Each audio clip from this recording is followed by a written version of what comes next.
Everybody, Chef Danny Davis here. I'm here in Fort Lauderdale and Halyna's over in St Barths. Hey Halyna, how's things? We are at Bucket Regatta. We are in St Barths, and our special guest for today is Captain Seth from Columbia Sailboats. Okay, he's coming. Hello. Welcome aboard the Columbia, an exact replica of a 1923 fishing schooner that was built by the Americans to race against the Canadian schooner Blue Nose. And this was a winning ship back in the day, and we're happy that we got to come down to St. Barths and prove that she's still 100 years later from her original build, that she can still compete and still win races. Wow, she looks so good for a 100-year-old replica. What a beautiful boat. And you won this year's competition. Well done for that. Well, thank you. Yeah, I feel it was a major group effort, and certainly feel great about it. A little bit slow this morning thanks to our festivities last night, dancing and enjoying the party, but we definitely earned it, and I feel great about it.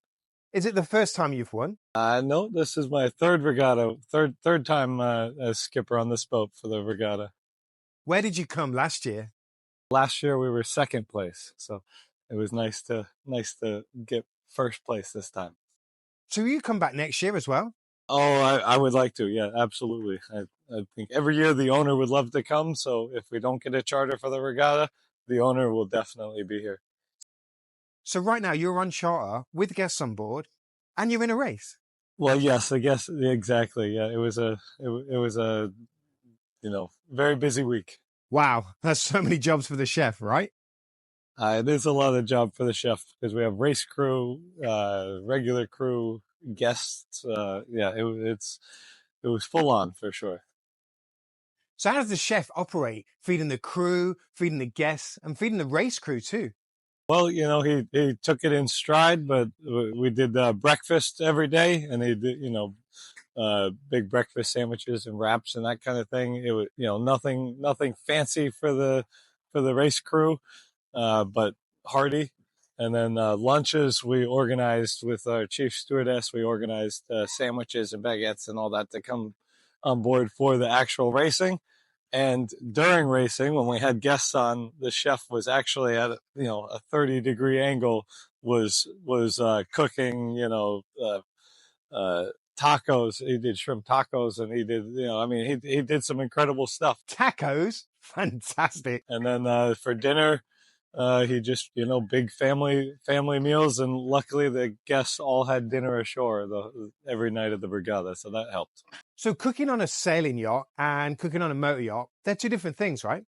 Oh, absolutely. I mean, the motor yachts, for one, we have a very exposed galley. It's a family galley, so the chef is in the action. The guests are walking through the galley. They're not separated.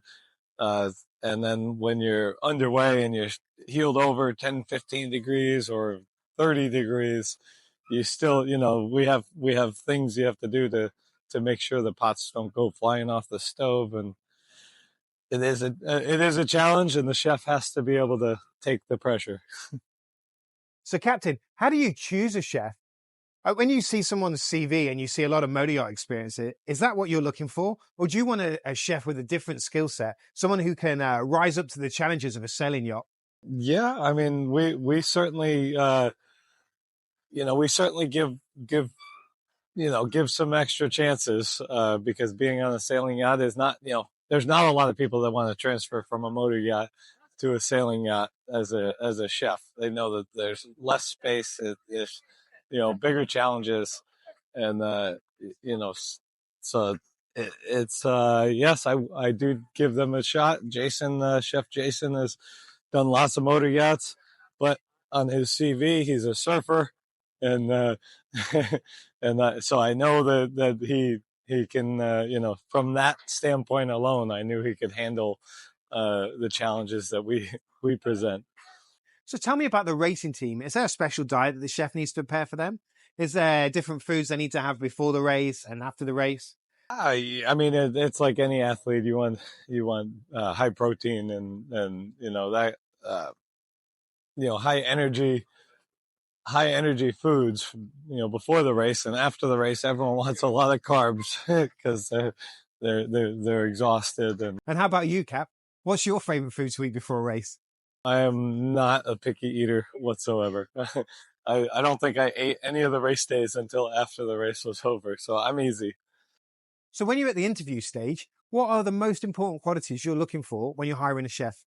Well, for this ship in particular, I'm looking for their ability to interact and get along with the team, because they're living in close quarters and they need to be very personable and be able to talk to guests, because the galley is exposed to the dining area, and it becomes a very family style atmosphere on this ship. Even though it's a super yacht and we have very high end charters, our chef is a big part of the storytelling and everything of the charter. So personality is a big thing I look for in hiring a chef. So a chef with good cooking skills, forward facing, able to speak to the guests. How about sailing skills? Are you looking for that? It's nice that they have some idea of what they're getting into, being on a ship like this that can sail with such power. So it helps, but again, it's not a requirement. Just So, Captain, tell me, what tips would you give for a chef that's maybe going from a motor yacht and moving over to a sail yacht? I mean, I think be persistent, and it's. I think there aren't that many chefs that really do want to transit from a motor yacht to a sailing yacht. It tends to be the other way around. So if someone comes at me and they really want to start learning sailing, we're a good good stepping stone. Hey, Captain, thanks so much for that. I really appreciate you answering my questions. Halyna, Captain Seth, until next year. Thank you, Danny. Thank you, Halyna, for coming on board the Columbia. And we hope to see you for the next Bucket Regatta in 2024. Thank you. Check out more videos. Go to Behind the Line with Chef Danny Davis. There's a link here or here or here. I can't remember where I put it.